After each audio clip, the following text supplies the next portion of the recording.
No. 1 second, Casey. Something's Yeah, gone no. wrong here. Really? Is it? There we go. We're back. We're back. Hey, here we are. Here we are. Dicky Bowl Thursday, Dan. Here we are. Listen, it's the Arsenal versus Aston Villa preview. How are you, Dan? How have you been? Mate, I'm really good, thanks, man. I don't know if it's internet problems, but on Arsenal Soup earlier, Mike had some internet problems, and I don't know if it's StreamYard because I had some problems there as well. But we're here, we're live, and it's all good. Good to see you, mate. Fantastic. Good to see you, mate. And listen, everyone, listen, we want you to support our sponsor. You know, please head over to Sally's Artwork on Facebook and Instagram. We really appreciate it. She's got some absolutely beautiful pieces of artwork. Go on, check it out when you can. So, no Lee tonight, obviously. Lee's not around.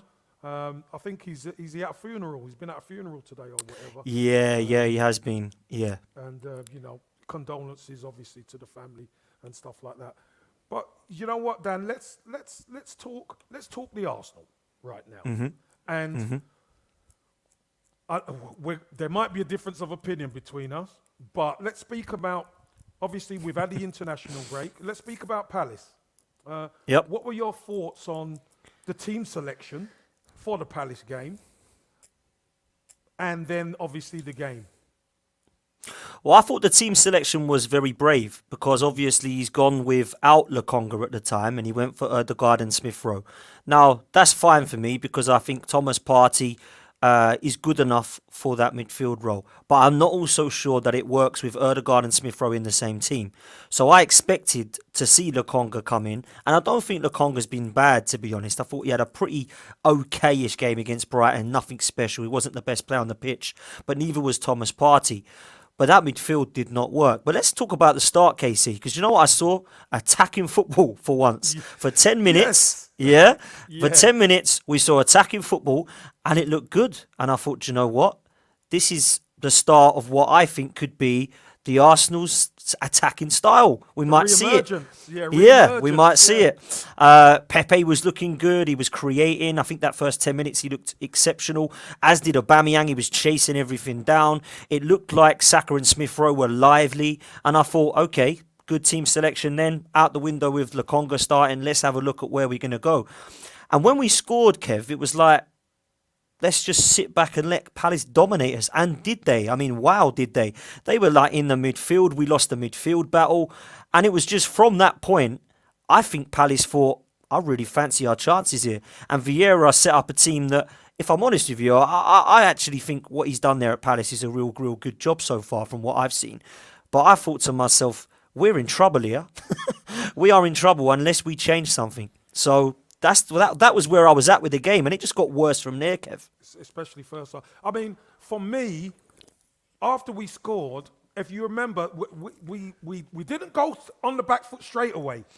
No. We were on the front foot, and I was thinking, boys, we can get a second there, definitely. And there was one opportunity where, and it's not his fault, maybe he didn't see it, but where Smith Rowe was on the edge of the box, and Pepe was coming up at the side of him.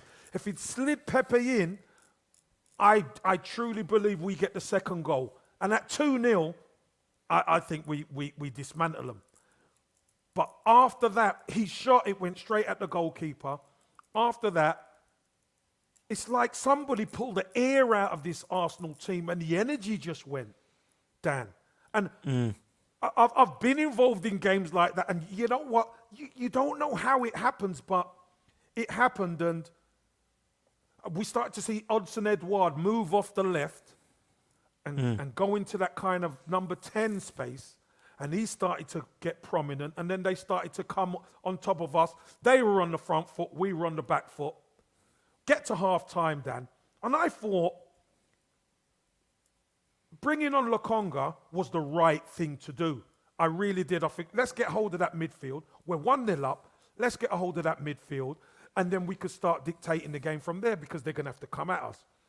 Well, what happened in the second half, Dan? Especially for their 2 goals. I mean, Thomas Partey getting robbed outside our box. We never see it. But to be fair, they trapped him. Palace trapped him. And Lokonga getting caught on the ball and then them going through and scoring as well. You know, it's all our undoing. It's all our poor play, Dan, isn't it? Why is it as well, Casey, that we seem to go, and it's not just this Arsenal team, it seems to be the same Arsenal teams over the years, that we get that one goal and then we never go for the juggler. We always seem to we can't get that second or third and kill the game off. Now, I've had massive question marks, as you know, about this manager and his style of play, which I don't really see still.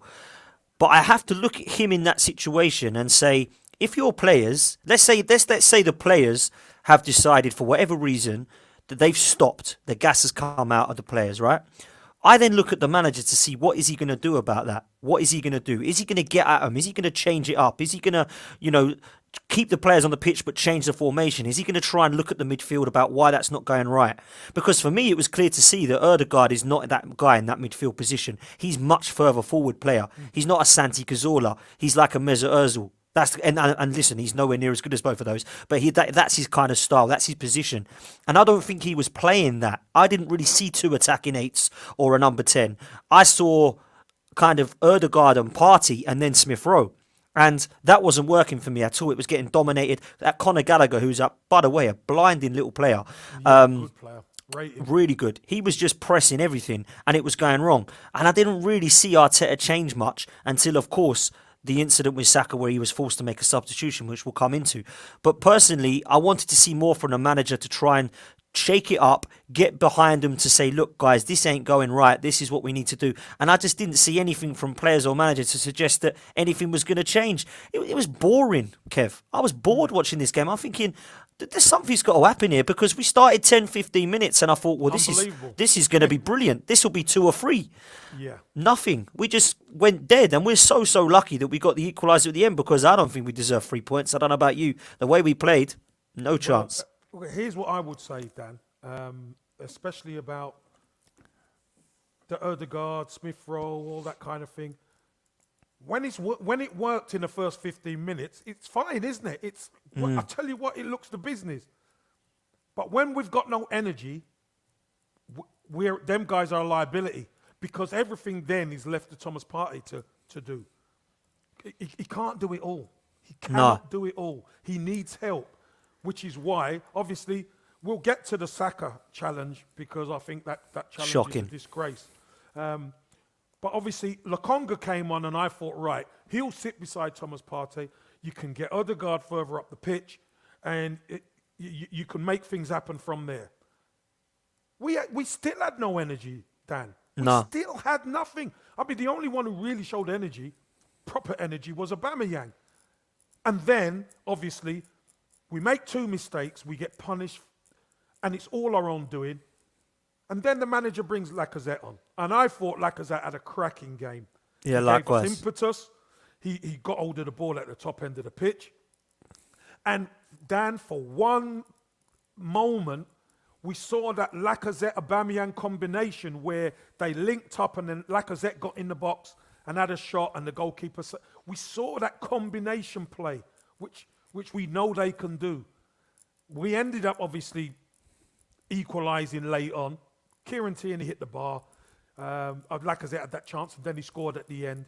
But it felt like a loss, Dan, didn't it? It felt like a loss because we believed after international break, we've got winnable games. Winnable games. Palace at home, come on, we could take them. But for us, it always seems as though after the international break, we don't start too well. You know, you remember the last one, we beat Norwich and it weren't a great performance either. We beat them 1-0 and it weren't convincing. We just about pulled a point off Palace. What's your thoughts on the international break and did it upset our momentum or anything like that, Dan? So normally when I look at the international break, I think, it comes at the worst time. It's upset our momentum. But let's be honest, Kev, we've got to get used to it because they're always going to be there. International breaks ain't going away. So when I look at the results that we had, I actually didn't think that our performances were exceptional, but the results were all that mattered. Because like you've said to me before, winning it takes everything else away. When you win a game of football, it doesn't matter if it's 1-0 or 2-1 in the last minute. You've won. You move on with the 3 points and everything's fine. When you get a draw or a loss that's disappointing and you believe that it's against the team that you should on paper have beaten, then of course you start to get the emotion coming in and everyone's had enough. Now with me, some of them are a little bit up and down, aren't they, fans? They're like, oh my God, Arteta's a genius. Oh my God, get him out. I think it's fair to say, everyone who knows me, I've been fairly consistent about wanting the manager gone for probably about a year now, because this time last year we went on that god-awful run at home where we were losing all them games. And a year down the line, I'm not so sure that much has changed. I think defensively, potentially, the players he's brought in has made us a little bit more solid. But we're still conceding goals, Casey, and making mistakes.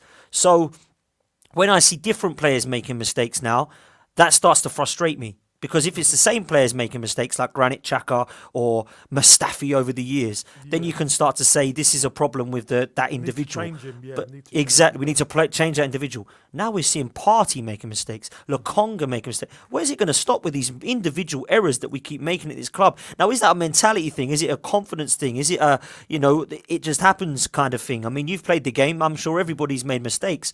But it gets me down because I think, listen, I'm not taking anything away from blame from the manager. I do believe that solely this manager is not good enough. But when you start to look at the mistakes we're making, sometimes you have to just hold your hands up and say, wow, what can be done about something like that? Now, I think the manager needs to go. I do. I don't think he's good enough. I don't see a style of play. I thought it was poor to have 4 attacking players on at one stage and not look like scoring. Now, people stayed back to me straight away, but we scored 2 goals. We did score 2 goals. In the first 10 minutes, I thought we looked very, very good going forward. What happened after that, I can't tell you. But I certainly didn't see a style of play throughout that 90 minutes. I saw players look lost, confused, not really understanding where they should be in this box of a triangle. We're talking about these square midfielders in terms of 4 of them in midfield. I didn't know what they were doing. It didn't work. And then when we brought Lacazette on, I actually thought, wow, we've got a striker there that is actually going to have something stick to him. He can try and link in players. And then we see Aubameyang and Lacazette. And my question to you actually, Kev, right, I want to ask you this. This will not happen, by the way, but this is what I would love to see. I'd love to see Partey and Lokonga in the middle, and I'd love to see Lacazette and Aubameyang up top and go 4-4-2. Let's just see it. Let's just watch it. Even if you only see it, Kev, for in 60 minutes to 90, just show me something different than a 4-3-3 or a 4-2-3-1. The only 2 formations we've seen when you're trying to play attacking football when you're not got 3 at the back. Go 4-4-2. It's old school, but I love old school, mate. Yeah? And I want to see Lacazette can hold the ball up, linking up with Aubameyang. And it may mean that Saka and Smith Rowe might get dropped or Ødegaard don't play. You might play Pepe and Martinelli. You might play Saka and Pepe. But let's try something, because at the moment, it ain't quite working for me. So I'd love to see some balls from this manager to try something a little bit different against Aston Villa. But we'll see what happens, man. Dan, I've said it once and I'll say it again. I think Aubameyang and Lacazette have to play together as a front 2. As a front 2, yeah, exactly. As a front 2, I think them 2 against 2 centre-halves causes centre-halves massive problems. Because when there's only one of them, you've got 2 defenders against 1. It's always going to be harder. One could go tight, one could mark the space. But when it's 1v1 or 2v2, then you can get rotations, you could get people coming off, you could get quick 1-2s, and then Aubameyang doesn't have to burn all his energy off chasing defenders. You've got another guy up there who can help press. I think that makes a lot of sense. So whether you do that as a 4-4-2 or a 3-5-2, I think it can work. But again, the manager wants us to be a pressing team. Our problem is, Dan, if you're a pressing team, I knew it because that was George Graham. We were a pressing team. If you're going to be a pressing team, you need energy. And after 15 minutes, our energy was gone. It only came back when Lacazette came on and then Martinelli added a little. Why was that though, Kev? Why? Why is that? Dan, I'll tell you this, Dan. If I could tell you how that happened, I would be a trillionaire. Because you know what? We've seen it happen so many times, not just with Arsenal. We've seen it happen with teams. Do you remember we played West Ham last season? And for the first half an hour, West Ham were battering us 3-0. And then for the next 60 minutes, we absolutely battered them. We should have won the game. I can't tell you how that works out as well. I just can't tell you. Because you know what?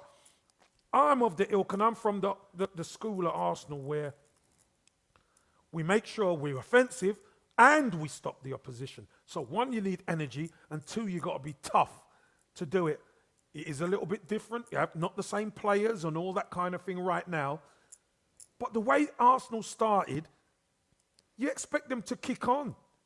But it just, like I said, it's like somebody pulled the energy out, Dan. And we were flagging until Lacazette came on, which is disappointing. And you know what? Let's move on to Villa. Because if we play without energy against Villa, you know what's going to happen, Dan. Yeah, 100% I do. And do you know what? It moves nicely into this. Chaitanya's put a super chat in. I want to bring it up because it's basically bringing up what me and you are just about to talk about. So Chaitanya says he's got zero confidence for tomorrow. He says we don't create, we don't finish chances, our midfield can't retain possession, and Arteta should be under pressure if we lose tomorrow. And I think what he's saying there is spot on, because we've got problems in midfield. We've got problems with finishing and certainly scoring goals, in my opinion. Goal difference is still -5. Arteta should be under pressure if we lose tomorrow. Kev, I don't know if you agree. I think he's under pressure anyway. He's under pressure already. And do you know what, Shaitanya? Listen, the manager is under pressure no matter what. At Arsenal, you're always under pressure. And, you know, we could say, we could spin it and say, we're 5 games unbeaten in the league. Of course we can. But really, we should have been beating Palace. We beat Palace, then we're going into this game, win this game, and you're in the top 4, Dan. Now that feels a lot better for Gooners, doesn't it? That feels a lot better for us. But as far as I'm concerned, this team has only played 5 games together. They are still working it out, but we have to improve, Dan. We've got to improve, because that isn't good enough. And we have to be better against Villa, because you know what? That Villa midfield are decent.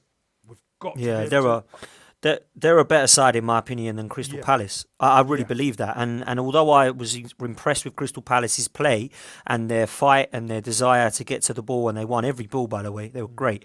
But Aston Villa are going to be no rollovers. They've got McGinn in midfield. They've got Douglas Luiz. They're looking at Buendia, who's a player we looked at, who I do quite like. Obviously, they've got Ollie Watkins up top, who's a good player. And Danny Ings, of course. And they've got good players at the back. You know, Konza and Mings have formed a good partnership. They've got good fullbacks in Matty Cash and Target. And we all know who they got in goal, don't we? Very well. Yes, we do, so, so this isn't going to be easy. And I think we need to try and change something, Kev. I don't think we can come out there like we did against Palace. I believe Arteta's come out tonight and said, we know how to beat this team. So he's got to prove to me that he does. And he's got to show me something different, because that wasn't good enough on Monday. Yeah, 100% it weren't good enough. And you know what? Are Villa beatable? Yeah, they are beatable, because you can get at them. But our problem is we don't sustain the performance. We're struggling for consistent performances. We're struggling since the Spurs game, we're struggling to kill teams off, Dan. And we've had spells where we should kill teams off. We should have killed Palace off in the first 15 minutes. But you don't do that, and you leave yourself open. You make a couple of mistakes, and they end up in the back of your net, and next minute you're playing catch-up. And it's so difficult in this league to play catch-up. We owe this team, Dan. They turned us over good style at the Emirates last year. A thumping. and if we're honest, Dan, it could have been more, couldn't it? Oh, awful. That was the first game of me going, do you know what? I'm not sure about this manager here. And then it just got worse and worse from there, if I'm honest with you. But someone's just put in the chat, here's a super chat actually, which I'll read out. And I'll let you answer it, Kev, because I know you don't mind stuff like this. So RT has said, if some buts, Kev, it's been 2 years now, mate. So let's talk about that quickly, because, you know, it has been nearly 2 years now. So yeah, it has, but it's not. We got to the summer, and now we're saying, look, with the ins and outs and the getting rid of the bad people in the dressing room and all this kind of thing,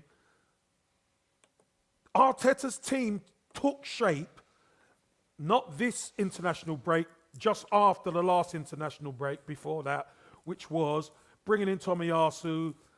Obviously, Ben White's part of the back four. Ramsdale came in. Odegaard came in.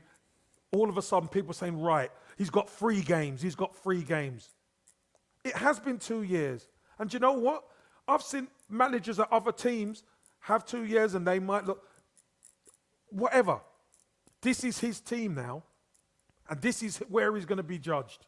So since the last lockdown, it's, 5 games. We've won 3 and drawn 2. Okay? Yeah.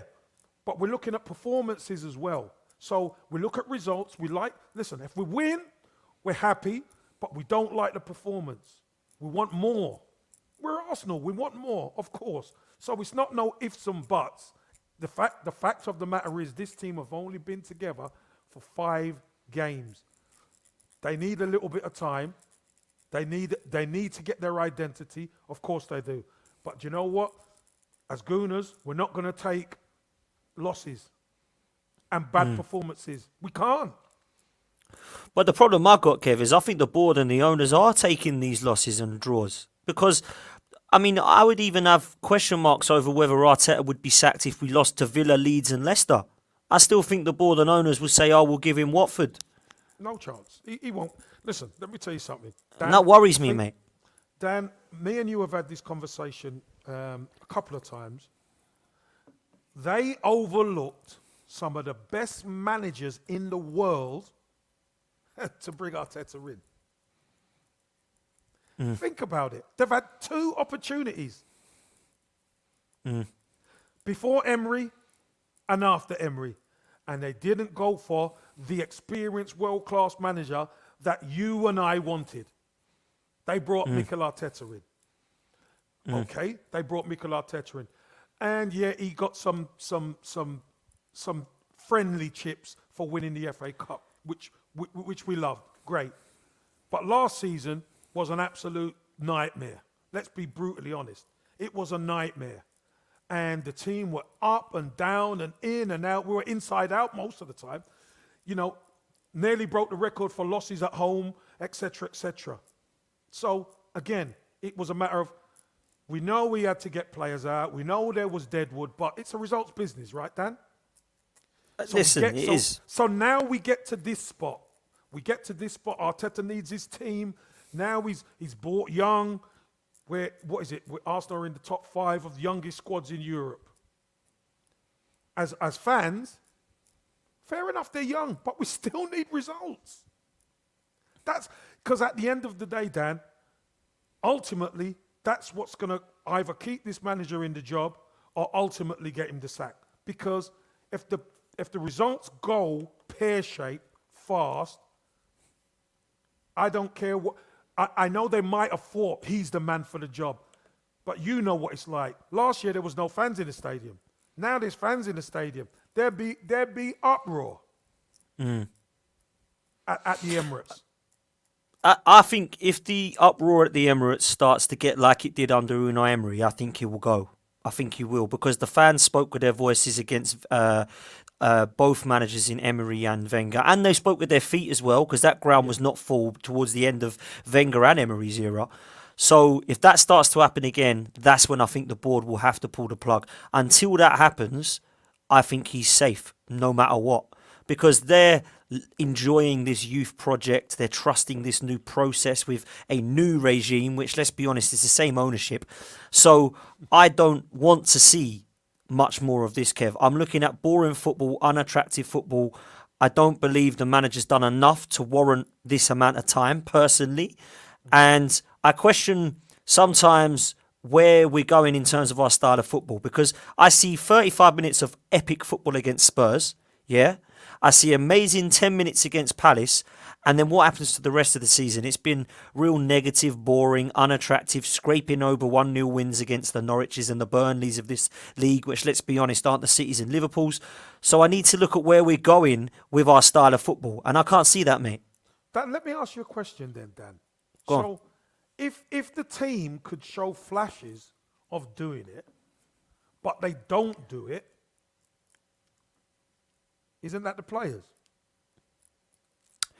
So this is my question, and this is my answer. Actually, I should say, because I've been asked this quite a few times. A lot of people say, what I don't understand with this fan base is when we win, the manager is an absolute genius. Like, oh my God, this Arteta, fantastic. The players never really, or they rarely get praised, right? The players. When it goes wrong, oh, these players are rubbish. Now, there needs to be, in my opinion, there needs to be a little bit more of a happy medium for me. Because when you win, for me, I think the players and the manager deserve credit. But when you lose, the players and the manager also deserve to be told, actually, you got it wrong. And I don't know what it is about the section of this fan base that seem to be in love with Mikel, but they will never ever slate him when we lose a game. It's always the players. And I'm not really understanding why that is, because I believe personally that some of the tactics that we did on Monday, having 4 strikers on the pitch and not being able to play an attacking style of football, I think is the manager's fault. And I know you disagree, and I know you think it's the players at times, and you make good points there. If they can do it for 35 minutes, why can't they do it for 80 even, or even 60? And it's a great point. And that's where my head's at. And Lee said it to me the other night. I don't know if it's the players. I don't know if the manager. But I tell you what, both of them ain't working at the moment. And it seems to me like the players and the manager at the moment, there's no telepathy there. And it's creating the perfect storm, which is costing us points. Yeah, it is costing us points. But the reason why I say that, Dan, is this.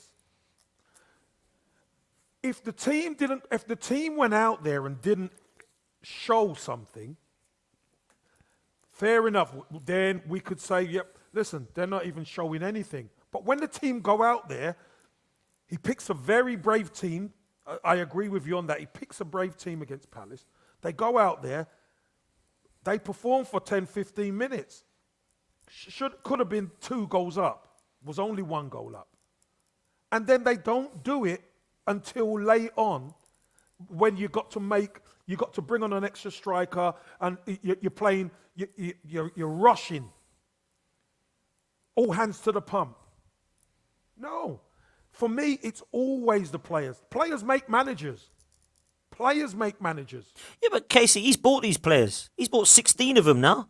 Yeah, but what I'm saying is, Dan, whoever he buys or whoever's there, they still have to perform. That's their job. People are telling me players are lost. Players know what to do. The key is the burden of playing for the Arsenal too big for some? Well, that's the question. That is the question. Because do you know what, Dan? We've seen, let's be brutally honest, we've seen players come into this club who have done well elsewhere, and now all of a sudden they look lost. How do we get that? How do they look lost at Arsenal? Is it the pressure too much? Because you know what? Here's what I always say. The buck stops with the manager 100%, and if the players don't perform, the manager gets the sack. So Arsene Wenger got the sack, Unai Emery got the sack, Freddie had a little stint, which we don't even count really, but even then, they were still doing the same things. And now here's Mikel Arteta, as the lad with the super chat said, 2 years in, this team have played 5 games and we're still up and down like that, Dan. Showing little flashes here. What we need them to put together a performance, a strong performance, and then something to build on. It's the players. For me, it's the players. The manager, the buck stops with the manager. I get it, and it's easy to say it's the manager. I get that. But as a former player, and as a player who takes accountability for going on the pitch, Dan, nobody can tell me I'm lost on the pitch, that I don't know what to do. I know what to do on the pitch. Play the game. That's what I'm paid for. I'm a professional. The key is there's an opposition there, and you have to out-battle and outthink your opponent. And I think some of the players at the moment, we've seen there's fight there, because to get a point is okay. But I still think some of the players have come into terms with being at the Arsenal. The thing is with this, because a lot of people say this to me, oh, it's the players. But I've seen all these players under Mikel Arteta playing the same style of unattractive play. It doesn't matter if it's El Neni or Partey, or if it's Martinelli on the wing or Saka, or if it's Balogun up top we saw against Brentford. Still the same, boring, negative, attractive football. So that's where I do look at the manager and say, why is Martinelli playing like Aubameyang, and why is Lacazette and Balogun struggling to score, and why is Partey and El Neni not looking good enough in midfield? Why does it not matter whether it's Erdegaard or Smith Rowe at number 10, or Pablo Mari or Gabriel at the back? Do you see what I'm getting at? I'm thinking it doesn't really matter to me who's playing in this side. We're still playing the same unattractive style of football, and that's why I can't get my head around, Casey. Yeah, Dan. Dan, do you know what, Dan? That is the perfect storm, because that's the conundrum you or I can't work out. Because you know what? For all of the bad performances, you see, when it mattered against Spurs, they turned it on. So we can't say they can't do it. They can do it. They've proved it. Yeah, we've seen them do it. That's what's annoying. And that's the frustrating part for us, Dan, us Gooners. Listen, there is a bit element of frustration from us because we want to be back where we belong at the top end of the pitch, but nothing's a given. Hard work, graft, and cohesion is going to get us there. It may not be this manager, Dan. Let's be honest, it may not be this manager who gets Well, I don't think it will be. I don't think it will be. But the key is the players have to show that they're willing, and it's a good opportunity tomorrow to get 3 points and push up that league, because I think we really need to. We need to be cohesive. Listen, I'm 100% with you. If we bring this super chat in, and then we'll invite our guest on, who is an Aston Villa fan, and get some of his opinions. This is from RT again. He says, after the match, Arteta said we had to defend the 1-0 lead. I didn't actually hear him say that, I've got to be honest. But that is what it kind of looked like at one part of that game, Casey. Would you agree? We were looking like we were trying to hold on, and it didn't work, obviously. No, I don't think listen, it was 1-0 in the first half. Of course, listen, football, you have to defend. Don't matter what, so you're defending your 1-0 lead. But we had opportunities to make it 2. We didn't take them, and then, as I say, for some reason, we lost a bit of energy. I think there was Edouard started to get in behind our midfield, and they started to play through us a bit more, solely because we lost energy. We didn't see that early on in the game because we were up for it. As soon as we lost a little bit of energy, they started playing for us, and we found it difficult to cope with at the time. But when you're not playing well, centre midfield, I expect more from Thomas Partey, and I expect more from Lokonga. Yeah, fair play. I expect more. And they weren't really at the races in the second half. Let's be honest, Dan. I was disappointed with Partey. I really was, because he's had 2 bad games now, and that worries me, if I'm honest with you. Can I just bring this in, because I think this is a great one, just before we bring our guest on. This is Tapas Lego Pulis. Question, Kev. Was it the players when Lampard got sacked? Because Tuchel won a Champions League, and they're now top of the league. I think that's a good point. I've said it once, and I'll say it again, Tapas. It's always the players. It's always the players. Don't forget, Lampard, all the experienced players, Lampard pushed them aside. Tuchel comes in, and all the experienced players come back involved. He got everybody together. It's always the players.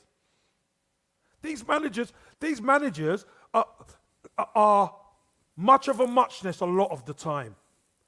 But you need the players to go out there and do their jobs on the pitch.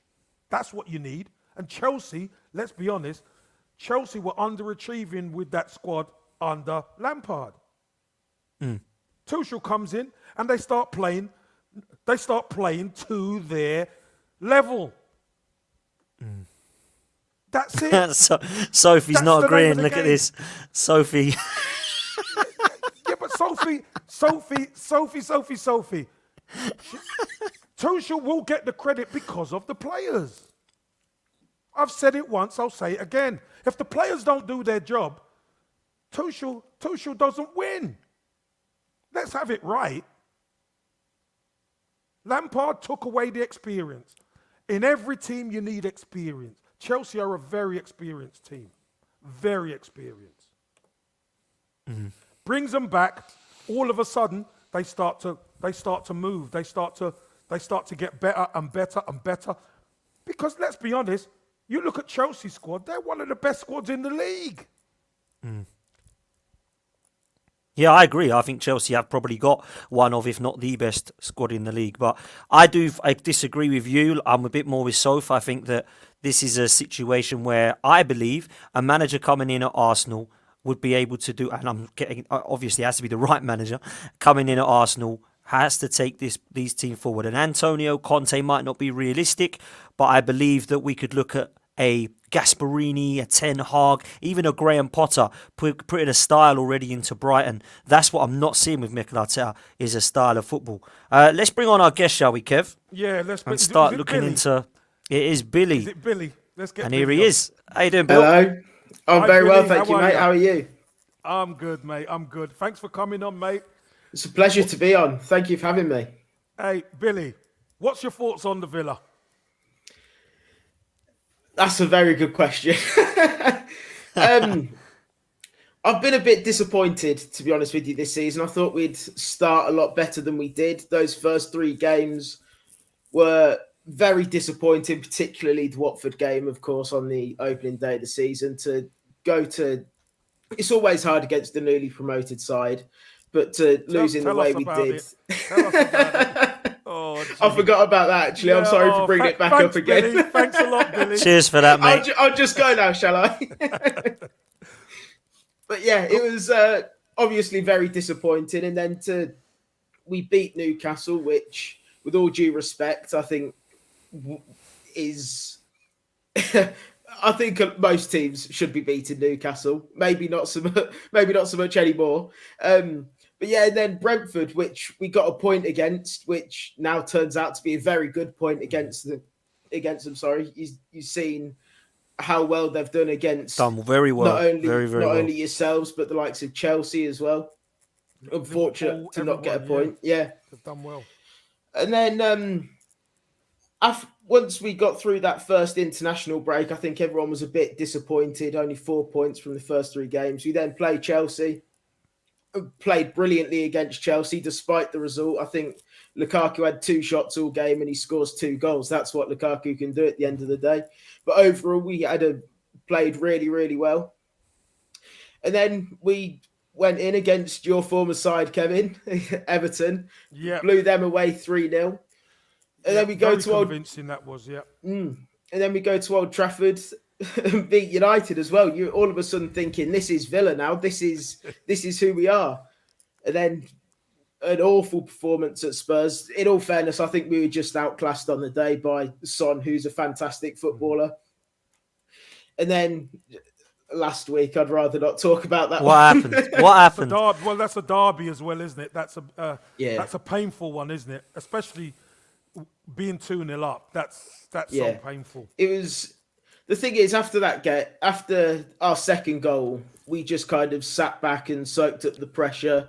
And as soon as they got the first one, you just knew that there was going to be a second one. And then they got that second one. You just knew that there was going to be a third one.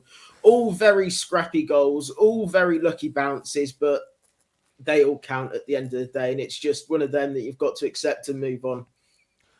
Dan, what's your thoughts on Villa? Because I want to ask Billy after, but, with the signings that they've made, obviously Jack Grealish going, and the signings that they made, I'm looking forward to seeing Villa because I think they've made some really good signings. Yeah, I was really surprised that Villa didn't have a better start because I looked at their squad and I thought fair play. But, and Billy will know this, and Billy will hate me saying this, when they lost Jack Grealish, I thought there was going to be problems because it's the heart of Villa. And Billy sat there on a podcast with me last season and said, he's not going, he loves Villa, he's not going. And he went, like I said he was going to, Bill. But you have missed him because I don't think he's done that great at Man City, I've got to be honest. I don't think Jack Grealish is top dog anymore, and I think that's affecting him. But actually, he has definitely affected Aston Villa because he was your best player by far, mate. He was absolutely exceptional, I thought, for the last 2-3 seasons. And that, I think, has been a big hole to kind of fill. But actually, I really like Aston Villa's players, even as a team or individually. I think they've got great fullbacks that are underrated. They've obviously got a very good goalkeeper. They've got a good partnership in Konza and Mings. I think their midfield is actually extremely good. I really rate their midfield. I'm a massive McGinn fan. And big fan of McGinn. And I think actually what they've got is two strikers that simply know where the goal is. And I know that sounds a stupid thing to say, but you kind of do need that with your forwards. And we've been struggling to score goals at the moment, and both of those guys are dangerous, Casey, and they worry me. I must say that. I think Watkins at any time can put the ball in the back of the net, and we all know what Danny Ings can do as long as he's 100% fit. So Aston Villa on paper have the right side. I think Dean Smith has implemented the style very, very quickly at Aston Villa with the players that I think he wants to bring in. Emi Buendia is another player they brought in that I haven't seen much of. If I'm honest, Billy can tell me if he's been good or poor, but I haven't seen enough of him yet to see that's a good signing yet or not. But actually on paper, Casey, they've got a very, very good side. And although they miss Jack Grealish, like you, I'm looking very forward to see what they can do this season, because I actually quite like them as a club, if I'm honest. They're a massive, massive club should be up. Yeah, huge club. So that's my thoughts on Villa, mate. Billy, I'd like to get your take on the signings, and obviously Leon Bailey as well, who had a great cameo, didn't he, and got injured. What's your thoughts on all the signings and them coming together under Dean Smith's stewardship, mate?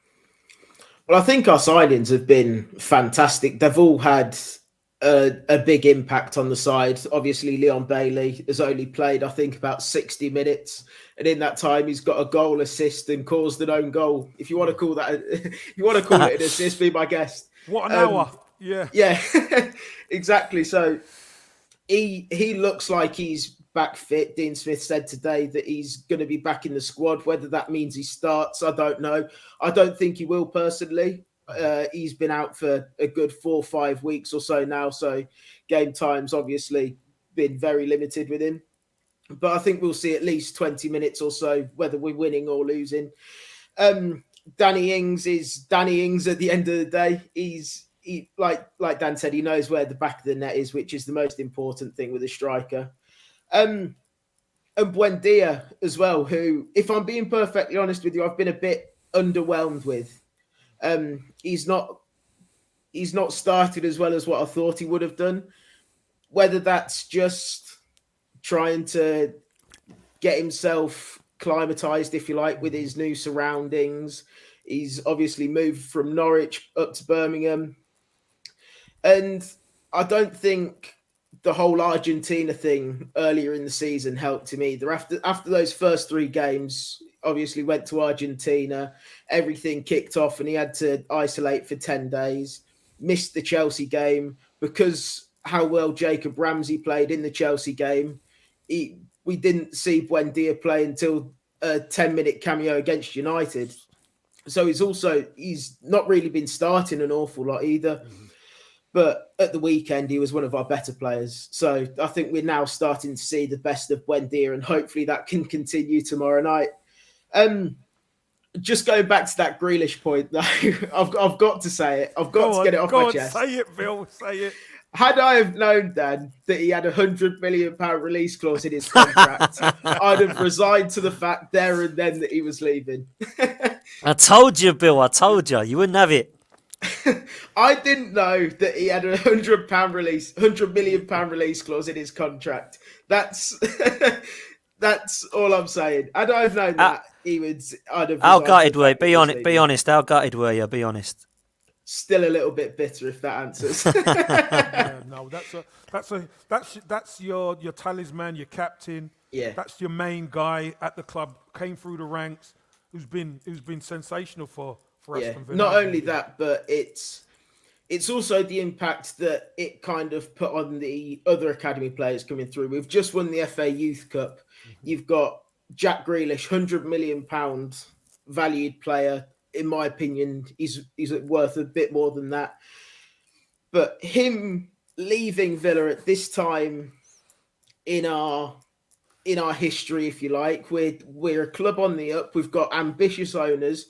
Him leaving almost kind of put a message out there to the youth players as if, like, what's the point in staying here? Like, just come up, get through the ranks, start playing first team football, get your minutes chalked up, and then you can, that's what hurts a lot more than anything, really. It's kind of the message that it kind of sent out. It almost felt like he was undermining the club a little bit, and as a fan, it obviously hurts when you lose your best player. It is horrible. We've been there as well. Me and Kev have been there, haven't we, Kev? We've missed players. Too many times, Billy. Too many times. Billy, one other thing I really wanted to ask you was, what do you make of Danny Ings and Ollie Watkins? Is that a partnership that you see flourishing?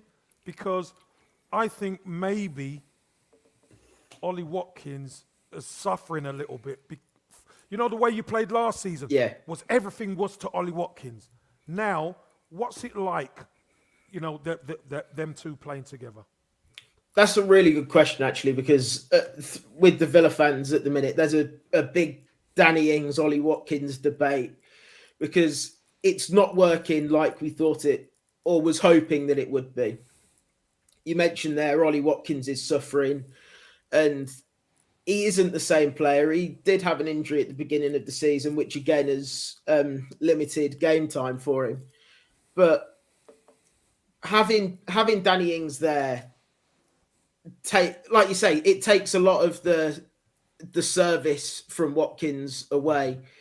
And I've got to be honest, Danny Ings has been much better this season, in my opinion. Whether that's because I've seen more of him, he's played every game, he's started every game, or I don't know. But for me, if say Villa were to revert back to a 4-3-3, say for tomorrow, and I've got to choose between one of them to start, I think it would have to be Danny Ings.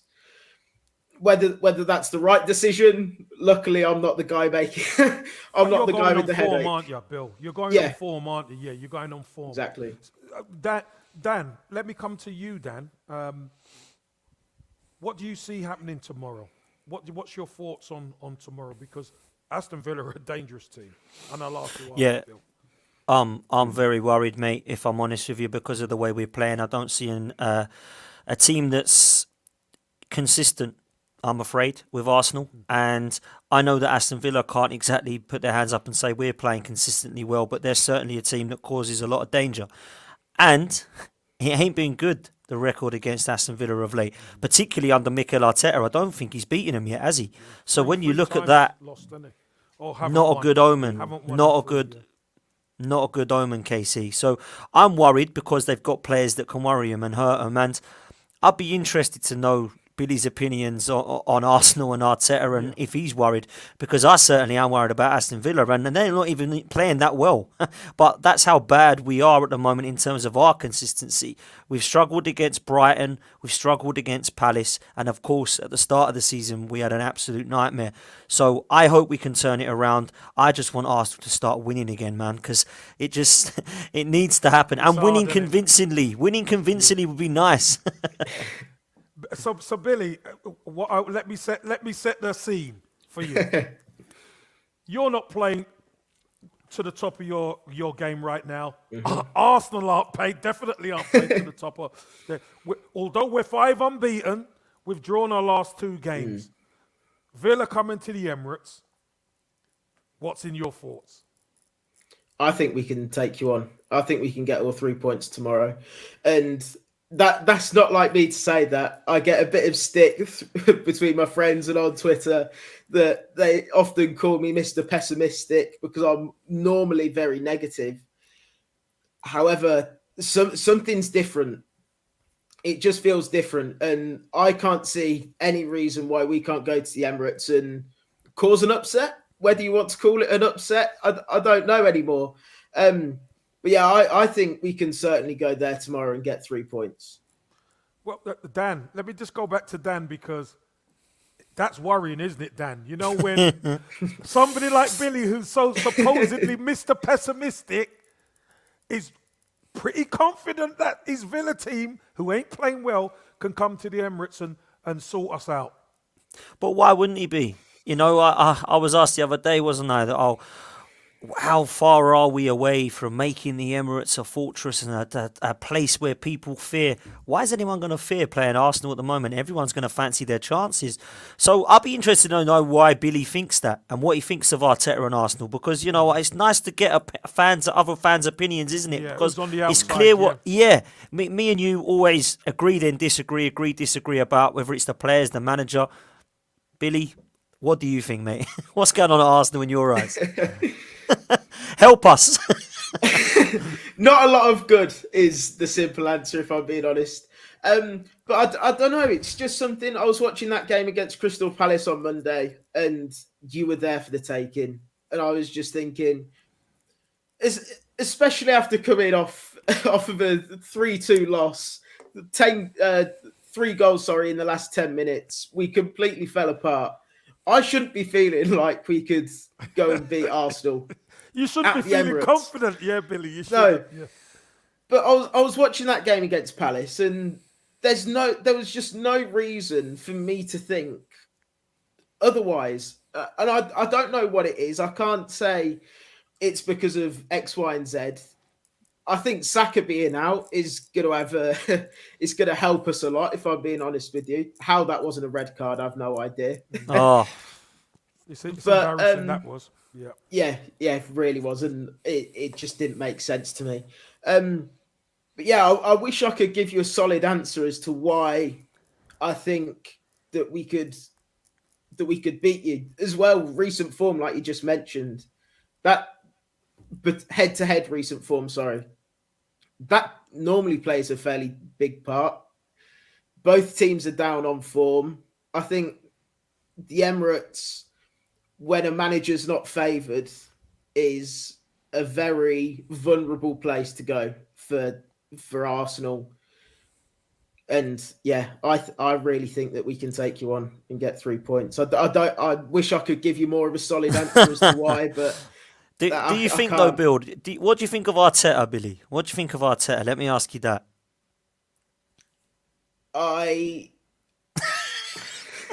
That says enough to me.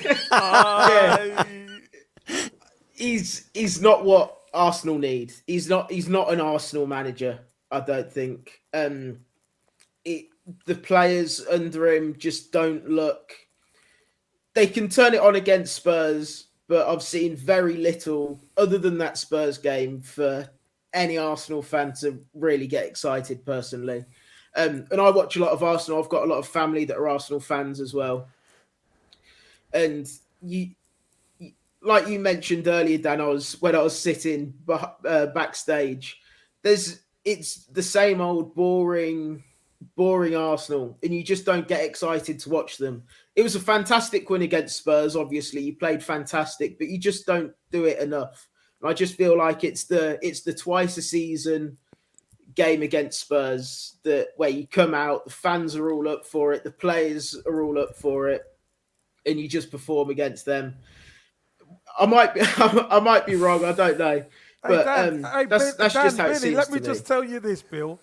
Boring Arsenal is what I was built on, mate. Don't worry about that. Don't be giving it all. Little bit different. No, but you know what I mean. Boring Arsenal. So listen, let me move this on. What's your thoughts on the score? Let me go with Billy first. What's your thoughts on the score? I really don't like doing score predictions. Well, you got to. It don't matter. Yeah, you just pick one. It don't matter. You get it right. 2-0. You get it right. You don't. 2-0 to Villa. Okay. Yeah. Emi Martinez keeping a clean sheet again. Emi Martinez. Oh, he had to get that in. He had to get that in. Well, you remember you done us 3-0 at the Emirates last season. Yeah. And you absolutely spanked us. So we can't be having that, Dan. What's your thoughts? I know you're really worried about this Villa side. Yeah, I am worried about it. But I'm gonna be optimistic. Or am I just deluded? Dan, am I just deluded? No, I'm the deluded one, remember? Do you know Okay, I'll tell you what I think. I think I'm going to go 1-1. That's what I think the score will be. 1-1. Okay. I've said 1-1. I think I'm going to go with always optimistic, try to. I'm going to go 1-0 to the Arsenal. boring as anything, Billy. Boring as anything. We nick a 1-0 and we run. We take it and run. We're not performing great at the moment. And I know how dangerous your team is. You've got some really, really good players at Aston Villa. And, I just think Arsenal, we've got to get over the line. It's a home game. We've got to win our home games. So I'm going to go with that. Sorry, I was just going to say, I think if we're drawing or losing 1-0 with about 70 minutes to go, 60, 70 minutes to go, I think Leon Bailey comes on and changes the game, if I'm being perfectly honest. I think his speed, just the way he plays football is just incredible to watch for the 60 minutes that I've seen him. Yeah. He's certainly going to cause problems. Whether he causes enough remains to be seen. But listen, he's one of those players who can change a game, isn't he? Yeah, absolutely. And, absolutely. If he's on the bench and he comes on, he is somebody we have to account for because that left foot, wow. And that quality is something else, Dan. Is there any super chats, Dan? Or anything? No, we're all good, but there is quite a lot of score predictions coming in. A lot of people saying that it's optimistic to go with a draw, Dan.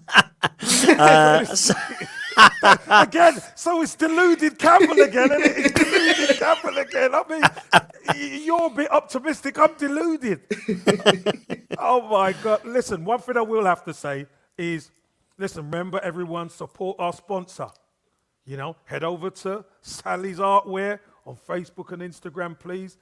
Show us some love. Have a look. Go and get something. It's absolute quality. Just before we push out, Billy, what's your thoughts for the Villa this season? How they end the season? Where do you think Villa will finish? I think we'll finish in the top half. I don't know if that's being a bit optimistic considering where we're at the minute. However, I think once we get Leon Bailey properly firing again, fully fit, starting games week in, week out, with Bertrand Traore on the other wing, who I think is a massively underrated player for us, with Ollie Watkins and Danny Ings rotating and Buendia just in behind, I think we're going to cause a lot of teams problems if we can sustain that front 4 or 5 for a long period of time. So I think there's a lot to be said about our attack. It's just whether we can keep the goals out. And I think we've certainly got a goalkeeper capable of doing so.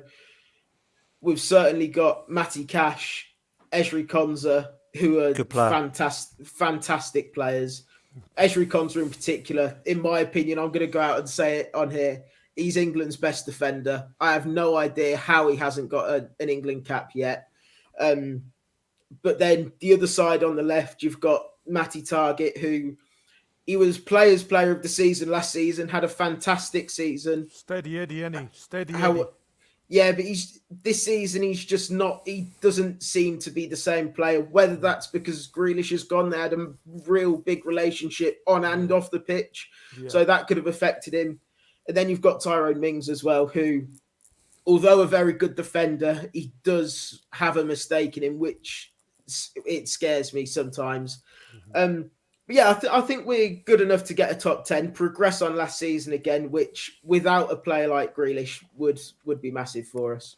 Yeah, I think a top 10 finish for Villa, because you have rebuilt a bit. Mm-hmm. So to finish in the top 10 and then you get into the summer and then you look to add more quality and push on, I think that's good. Unfortunately for us, Billy, that's no good for us. Just thinking of the top 10, we got to be top 6, haven't we, Dan? We've got to be top 6 because you know what? This fan base are crying out for it. We missed out on Europe this season. We're really crying out for that top 6 this season. Will we get it, Dan? I fear not. I'll just put it that way. I think Villa will get 10th, actually. I've predicted them to get 10th this season, which I think with Billy would be good without Jack Grealish. But I fear Arsenal are looking at another 8th place finish, unfortunately. It's not good. Just to finish with you, Bill, I think I like Dean Smith. I think Dean Smith's done a pretty good job. Do you agree? I completely agree, yeah. I love Dean Smith. There are a lot of fans starting to, particularly with these last 2 games, starting to kind of sway back to the Smith out. Not for me, not yet. He's just look at the job he's done since coming in, taking us from. I think we was a bottom of the not fully bottom, but bottom half. Sorry, of the championship when he first came in 3 years ago, and to get us back up to the Premier League in his first season, his first half a season, if you like, and then to keep us where we are now. He's done a fantastic job with us. So I'd like to see him get a bit more time, which I think he will do. And I think he can definitely turn this around for sure. If he gets sacked the same time as Mikel, you could have Mikel Arteta as your manager, Billy. You know, it's I'll up. pass. Would you like that? You'll pass. I'll pass, thank you. Thanks for the offer. Billy don't want none of that, Dan. Oh, my God. You know what? I think we're going to finish it on that one because you know what, Billy? Listen, it's been an absolute pleasure having you on, mate. And it's been an honour to be on. Thank you very much for having me. Listen, I wish you and your the villains and all the guys all the best for the rest of the season, just not tomorrow. We don't want your Same with Arsenal. coming right. Exactly. Dan, as always, fantastic to speak to you and have you on, mate. And all of you in the chat, thanks for the super chats and everybody putting their scores in. And listen, we'll see you next week, hopefully, with an Arsenal win. Look after yourself, everybody. Take good care.